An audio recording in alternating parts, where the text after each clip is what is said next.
अनि अरू पनि ल्याएर वृद्ध आश्रममा जाने कुरो गरेछ मैले मेरो आत्माले भन्दैछु भएको त होइन अनि के गर्दा बिस्कुटहरू र चियापानीको व्यवस्था गरेर यो ओढाइदिने कि वृद्ध आश्रममा सबै दुःख पाएका जति गोपाल दाईको घर छेउ यिनीहरू हजुर वृद्ध आश्रम गोपाल दाईको घर छेउ यिनीहरू मेरो मनले त्यस्तो चिताउँदैछु सके साधुटार जानुपर्ने साधुटार जाँदा ठुलो दिसो चाहिन्छ जाने आउने टाढा छ नि त साधुटारमा पनि 200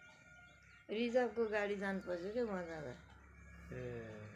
त्यो साधुटार भनेको म अहिले भन्नु सक्दिनँ अनि उहाँ जाँदा त्यो गौमाताले खानेकुरो लिएर जानुपर्छ कि अनि ठुलो एक कुकुर चापट नभए चामल त्यहाँका जनतालाई खाने अनि अब अहिले त हुँदाखेरि यो सानै कुरो चाहिँ वृद्ध आश्रममा गएर